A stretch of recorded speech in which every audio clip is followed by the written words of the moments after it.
السلام علیکم، آپ دیکھ رہے ہیں نام میں علی سرور سب سے لاکھوں کروڑوں اور درود و سلام حضور اکرم صلی اللہ علیہ وآلہ وسلم کی ذات اقدس پر۔ سب سے پہلے تو جناب دو تین بڑی اہم خبریں۔ سب سے پہلے تو کامران ٹسوری صاحب سابق گورنر سندھ، ان کی والدہ کی انتقال ہوا ہے، انا للہ و انا الیہ راجعون۔ مائیں سانجھی ہوتی ہیں سب کی، اور اللہ تعالیٰ ان کی والدہ کو جنت الفردوس میں اعلیٰ مقام عطا فرمائے اور اہل خانہ کو صبر جمیل عطا فرمائے۔ یہ بہت سی بات ہوئی کہ ان کے جنازے میں مصطفیٰ کمال صاحب، انیس قائم خانی صاحب اور دیگر ایم کیو ایم کے لوگ سب جن کے بارے میں کہا جاتا ہے کہ ان کے اختلافات ہیں ان سے، وہ سب وہاں موجود تھی۔ جس طرح میں نے کہا کہ مائیں سب کی سانجھی ہوتی ہیں، یہ بہت سی بات ہے اور اس کو فیل کیا جانا چاہیے۔ سیاسی اختلافات رکھیں آپ، بالکل ایک دوسرے سے رکھیں، لیکن اس طرح کے جو مواقع ہوتے ہیں اس میں ضرور شریک ہونا چاہیے۔ اچھا جی، دوسری بات یہ ہے کہ اب سے کچھ دیر قبل ایم کیو ایم کے ایم پی اے ہیں، ان کا نام ہے جی فہیم پٹنی صاحب، بلدیہ والے، ان کے دفتر پر فائرنگ کا واقعہ پیش آیا ہے۔ بلدیہ کے حدود میں یونین کونسل نمبر 6 ہے غالباً، جہاں فہیم پٹنی صاحب کا دفتر ہے، اور وہ محفوظ رہے اس فائرنگ کے واقعے میں، لیکن الارمنگ سچویشن ہے کہ انہوں نے عوامی رابطہ مہم ٹائپ کا ایک دفتر بنایا ہوا تھا جہاں عوام آتی ان سے ڈسکس کرتے ہوں گے مسائل کے حوالے سے۔ ان کے دفتر پر فائرنگ ہوئی ہے اور کہا جا رہا ہے کہ جی جائے سے ایک شخص کو حراست میں لیا گیا ہے۔ چلیں اس پہ بھی ڈیٹیل سے گفتگو کریں گے کہ وہاں اس سے پہلے کیا کچھ ہوتا رہا ہے اور اب کیا ہو رہا ہے۔ ایم کیو ایم کے انٹرا پارٹی الیکشن کے حوالے سے کون ہوگا ایم کیو ایم کا نیا چیئرمین، اس حوالے سے مختلف سوشل میڈیا پر سرویز کرائے جا رہے ہیں، پول رکھے گئے ہیں کہ جناب کون لوگ، عوام لوگ جو ہیں وہ کس کے حوالے سوچتے ہیں کہ ایم کیو ایم پاکستان کا کس کو چیئرمین یا کنوینئر ہونا چاہیے۔ تو اس پول کا رزلٹ میں بتا دوں آپ کو، ایک بڑا فیمس ہے سٹی نیوز والوں کا، ہمارے دوست ہیں، انہوں نے کرایا، اور اس کے مطابق آپ کے خیال میں کون جیتا ہوگا؟ عوام نے سب سے زیادہ کس کو ووٹ دیے ہوں گے، یا کس کے بارے میں یہ سوچتے ہیں کہ جناب ایم کیو ایم کا اس شخص کو چیئرمین ہونا چاہیے؟ پتہ ہے آپ کو اس میں جی کینڈیڈیٹس تھے خالد مقبول صدیقی صاحب، فاروق ستار صاحب، مصطفیٰ کمال صاحب، کامران ٹسوری صاحب، اور کسی نئے چہرے کو یا تو لایا جائے۔ تو اس میں جو ووٹنگ ہوئی 8,000 سے زیادہ، اس میں جو خالد مقبول صدیقی صاحب ان کو 146 ووٹ ملے، لوگوں نے کہا، فاروق ستار صاحب کو 184 ووٹ، اور کسی نئے چہرے کو لایا جائے 656 ووٹ، کامران ٹسوری صاحب کو ملے 2.7 2700 ووٹ۔ سب سے زیادہ ووٹ جو ملے وہ سید مصطفیٰ کمال صاحب کو 4.6 یعنی کہ 4600 ووٹ، یہ بنتا ہے لگ بھگ کل ووٹوں کا 56% انہوں نے ووٹ حاصل کیے، یعنی عوامی فیصلہ۔ اس طرح ایک اور بھی سروے ہوا اور اس میں پول کا کہا گیا تھا، تو اس میں بھی مصطفیٰ کمال صاحب جیت گئے۔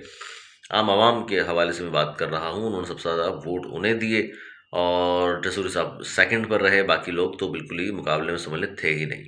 تو عوامی رائے یا عوامی فیصلہ اگر ان پول اور اس طرح کے سرویز کے مطابق، تو مقابلہ نظر ہی نہیں آ رہا مصطفیٰ کمال صاحب کا، لیکن الیکشن سے پہلے ٹیمپریچر بڑھنا چونکہ شروع ہو گیا ہے، ووٹنگ لسٹیں بن رہی ہیں، دھاندلی کے حوالے سے میں پہلے عرض کر چکا ہوں، اور یہ بھی میں آپ کو بتا دوں کہ الیکشن جو 6 ماہ میں ہونے ہیں اکتوبر تک ایم کیو ایم پاکستان کے، وہ شفاف مجھے تو ہوتے نظر نہیں آ رہے۔ بہت ساری چیزیں ہیں، بہت ساری اطلاعات ہیں، بہت کچھ ہو رہا ہے، تو وہ تو شفاف ہوں گے، مجھے لگتا ہے یہ شفاف نہیں ہوں گے۔ اللہ کرے کہ شفاف ہو جائیں، اور جس کو ان کے اپنے کارکنان چاہتے ہیں وہ شخص جو ہے چیئرمین بن کر سامنے آ جائے۔ جو مہم چل رہی ہے آج کل چیئرمین شپ کے حوالے سے میں بتاؤں آپ کو کہ خالد مقبول صدیقی صاحب کے جو ہمدرد ہیں، اور وہ ہم مختلف جگہ پر سامنا سامنا جب ہوتا ہے تو بات کرتے ہیں، تو وہ لوگوں کو اس بات پر قائل کرنے کی کوشش کر رہے ہیں کہ جی دیکھیے جی، خالد مقبول صدیقی صاحب بڑے کول مائنڈ آدمی ہیں، بڑے سلاجو قسم کے آدمی ہیں، جو مرضی کریں، پوچھیں گے بھی نہیں آپ سے، نہ پوچھتے ہیں، نہ معطل کریں گے، نہ نکالیں گے، ایم پی ایم این اے سے بھی نہیں پوچھتے وہ تو کیا کر رہے ہیں کیا نہیں کر رہے، لڑائی جھگڑا ہو بھی جائے تو لفٹ نہیں ہوتی۔ تو آپ بے فکر ہو کر انہی کو سپورٹ کریں اور سکون سے پارٹی میں رہیں، کوئی آپ کو جناب پریشر نہیں ہے، روزانہ حاضری یقینی بنائیں، اور آپ الٹے سیدھے کام کیوں کر رہے ہیں، آپ کہاں تھے، کیوں نہیں تھے، 6 مہینے نہ آئیں، سال نہ آئیں، اور ایم پی اے بن گئے ہیں یا ایم این اے بن گئے ہیں آپ تو نہ عوام میں جائیں، کوئی پوچھتا نہیں۔ تو خالد مقبول صدیقی صاحب سوٹ کرتے ہیں ہم سب کو، تو لہٰذا خالد مقبول صدیقی صاحب کو ووٹ دیجیے گا۔ باقی سامنے والوں کو تو پتہ ہے نا آپ کو، وہ تو بڑے غصے والے بھی ہیں، وہ تو حاضری بھی یقینی بنوائیں گے، وہ تو اور بھی 10 طرح کی باتیں کریں گے آپ سے، کس طرح کی بات ہو، وہ تو تمام چیزیں آپ سے مزید بھی لیں گے۔ تو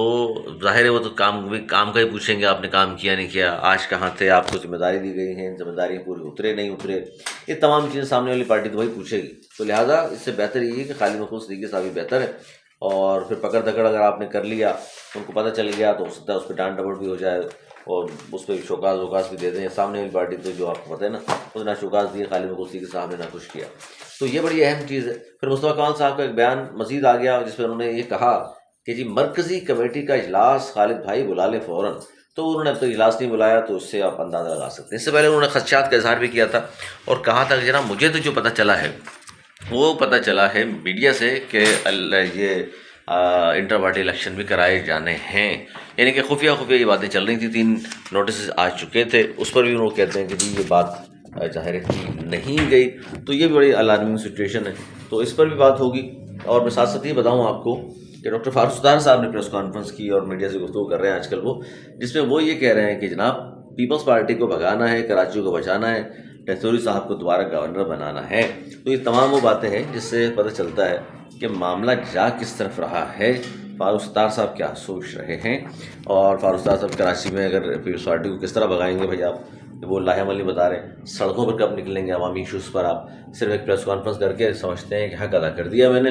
اور میں چونکہ میں نے بناؤں تو یہ اتنا ہی حق ہے میرا کہ پریس کانفرنس کروں گا، اور پیپلز پارٹی والے ڈر کے ہمارے کام شروع کر دیں گے۔ عجیب سی بات ہے۔ بہرحال آفاق احمد صاحب نے گفتگو فرمائی ہے گزشتہ روز، تو میں چاہتا ہوں اس پہ بھی تھوڑی سی روشنی ڈالی جائے، اور آپ کو بتایا جائے کہ آفاق احمد صاحب نے جو بات کی ہے، بات تو خیر انہوں نے جو کی ہے وہ کافی حد تک جو ہے درست ہے۔ اس طرح کہ جو بات وہ کرتے ہیں ان میں وزن تو ہوتا ہے ظاہر، جس طرح کی وہ گفتگو کرتے ہیں۔ تو انہوں نے یہ کہا ہے، جو میں بتا دوں آپ کو لفظ بے لفظ، اور یا لب لبا بتا دوں چلیں ان کا، وہ یہ کہہ رہے ہیں کہ جی ہم سب ایک دوسرے کو مورد الزام ٹھہراتے ہیں۔ اگر آفاق احمد کی الطاف حسین سے لڑائی نہ ہوتی تو قوم تقسیم نہ ہوتی، اگر ٹھاکر کے لے جانے پر فاروق ستار صاحب نے بے وفائی نہ کی ہوتی تو امکن پاکستان نہ بنتی، تو تباہی نہ ہوتی۔ عوام کے بغیر لیڈرشپ ہو ہی نہیں سکتی، چاہے آفاق جیسا کمزور آدمی ہو یا الطاف حسین جیسا بڑا آدمی ہو۔ بات تو ٹھیک کی انہوں نے، عوام ہے بھائی، عوام مجبور کر سکتی ہے اپنی لیڈرشپ کو، ہر طرح سے منوا بھی سکتی ہے، ہر طرح سے بات بھی کر سکتی ہے، لیکن پھر وہی کہانی کہ جناب کرے کون، پھر وہی کہانی یہ ساری چیزیں کرے گا کون۔ لیکن بہرحال یہ تمام چیزیں ہیں، اور ظاہر ہے یہ ساری لڑائی جھگڑے اسی لیے ہے نا۔ میری آج ایک MP صاحب سے بات ہو رہی تھی، وہ بھی یہ کہہ رہے تھے یار دیکھیے جب تک کہ لندن والے صاحب تھے یعنی بانی متحدہ تھے تو یہ انٹر پارٹی الیکشن یا اس طرح کے لڑائی جھگڑے پارٹی میں نہیں ہوتے تھے۔ وہ ظاہر ہے اگر ہوتے بھی تھے تو ان کے علم میں آتا تھا تو پھر معطل بھی ہو جاتے تھے، شوکاز نوٹس بھی چلے جاتے تھے، پارٹی سے نکال بھی دیتے تھے، سب کچھ ہو جاتا تھا۔ موجودہ قیادت یہ سب کچھ نہیں کر پا رہی، جان بوجھ کے نہیں کر رہی، یا عوام کو، اپنے کارکنان کو، اپنے لوگوں کو جان بوجھ کی چھوٹ دی ہوئی ہے، لڑتے جھگڑتے رہیں، جو مرضی کریں، ہم پوچھیں گے نہیں آپ سے، بس ہمیں ووٹ ڈال کے دوبارہ بنا دیجیے گا، یا تو یہ بات ہے۔ خیر، شاہ فیصل کالونی پل پر لوٹ مار جو کر رہے تھے، گینگ تھا 5 رکنی، اس کو پکڑ لیا گیا، ڈکیتوں کو پولیس نے پکڑ لیا، جدید اسلحہ برآمد ہوا ہے، ملزمان کہتے ہیں کہ ہم سیڑھی لگا کر پل پر چڑھتے تھے، اعتراف کیا۔ سعدیہ جاوید پاکستان پیپلز پارٹی، ماشاءاللہ انہوں نے جو کہا تھا کہ نہیں جی ان کے پاس اسلحہ تھا ہی نہیں، ڈنڈے دکھا کر انہوں نے لوٹ لیا، پورا پل بند کر کے ڈنڈے سے لوگ ڈر گئے۔ سعدیہ جاوید صاحبہ پی کا قانون بھی ہے، خیال کیا کیجیے، اس طرح کی باتیں کرتی ہیں، کراچی شہر میں ڈنڈے دکھا کر لوگوں کو لوٹ لیں گے، اتنے سارے لوگوں کو لوٹ لیں گے۔ تو یہ واقعہ صرف شاہ فیصل میں نہیں ہوا، پھر نیوا پل پر اسی قسم کا واقعہ ہوا،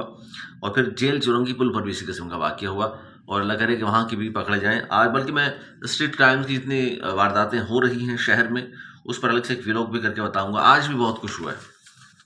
میرے شہر میں، آج بھی نوجوان مرے ہیں میرے شہر میں، آج بھی لوگ لوٹے ہیں،